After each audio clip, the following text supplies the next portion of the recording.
Salut și bine v-am găsit la un nou episod din tutorialele Free Lemonade. Data trecută am făcut un top.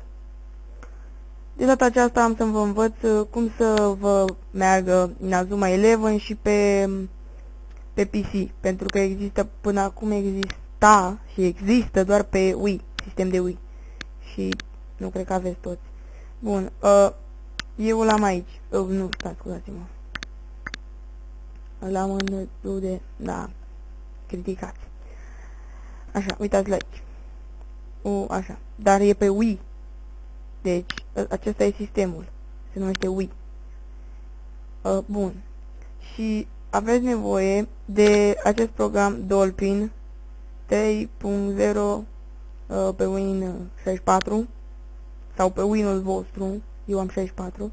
Ca să aflați Win-ul dat în computer și dați la sistem proprietăți. Stați să-mi apară. Hai mă, bătrâne. Bun, mi-au apărut. Uitați, eu am 64 de biți.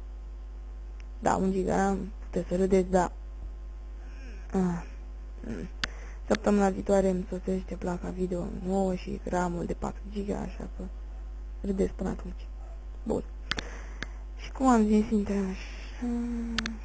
Nu mă judecați pentru folderele astea, n-am avut idei, trebuia doar să le numesc într-un fel. Bun. Și uitați, ăsta e de 4,37 giga. Intrați pe un sistem de internet.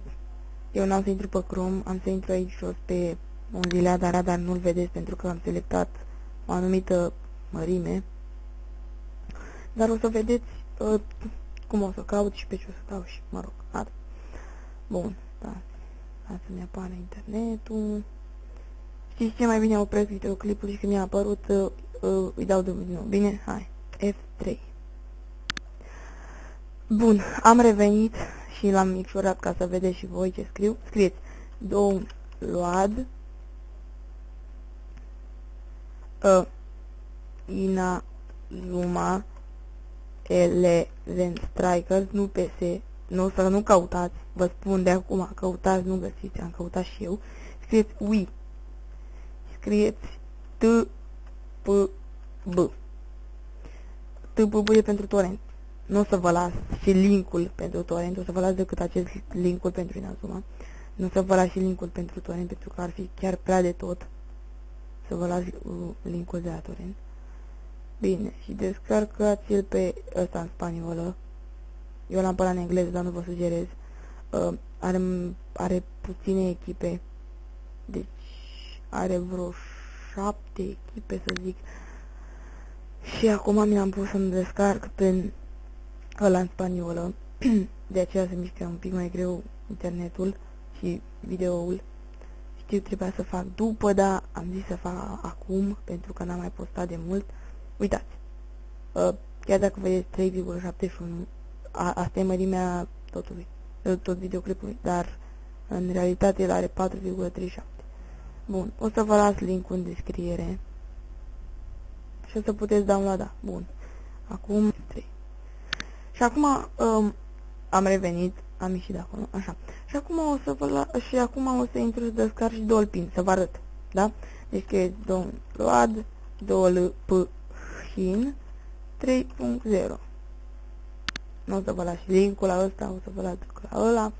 E simplu, doar download Dolphin 3.0 și nu contează pe care. Numai să scrie. Deci, primul rezultat o să fie pentru Win 32. Dacă aveți Win 32, de acolo luați.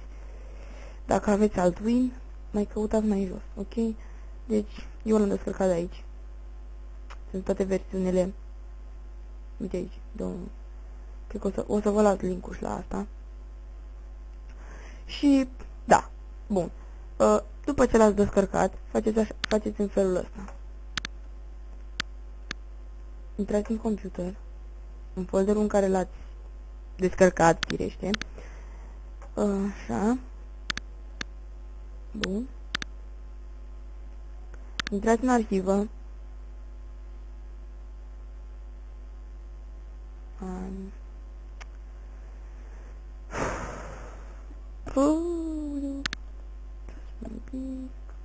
La mine până să descarc, se deschide. că filmez cu programul ăla, uitați la aici, HyperCam 2 și se mișcă, nu mai zic. Băi, deci scuzați-mă un pic, vă rog frumos, mă scuzați, opresc un pic că mi-apar niște erori. Deci, am revenit, uitați, ăsta e. Dați pe extractul și aici vă alegeți unde vreți să-l extrageți. Ok, eu l-am extras deja, așa că nu o să-l mai extrag încă o dată. Și dați-l aici. Yes. Pe urmă dați în Dolphin. Dați pe Dolphin. Dați să-mi apară. Și după ce o să-mi apară, o să opresc un pic videoclipul pentru că eu am selectat pe full screen ca să vă arăt că și merge pentru Inazuma. O să opresc chiar acum. Gata, am revenit. L-am setat numai pe full screen.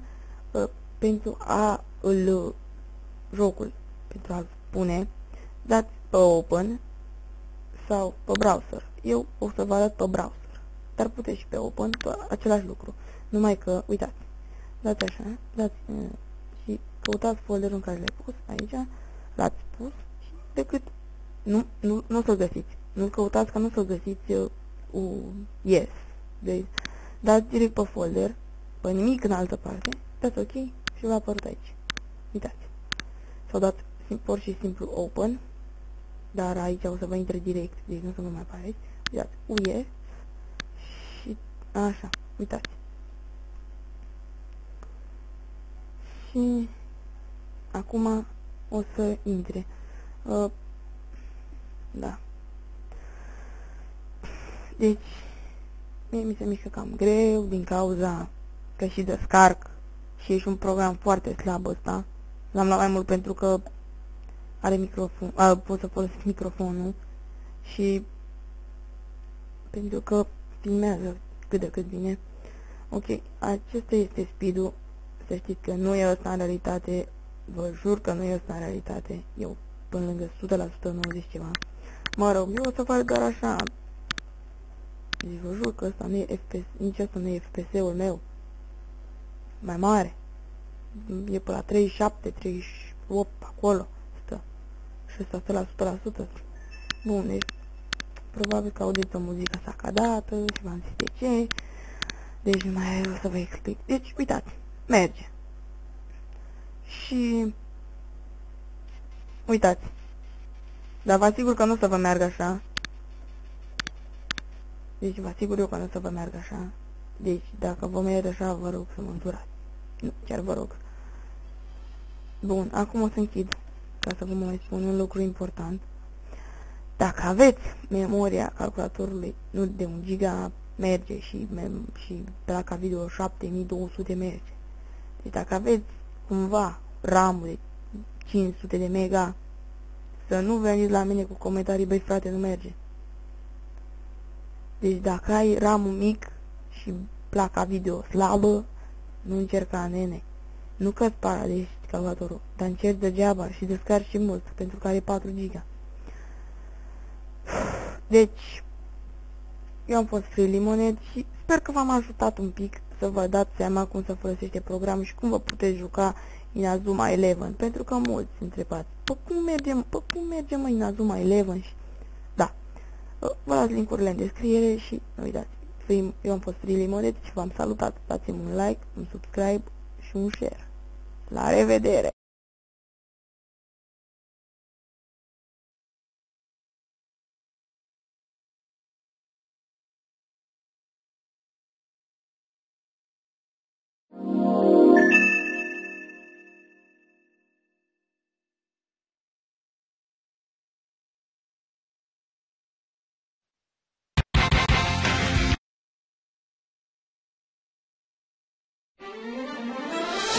Inazuma 11 Strikers!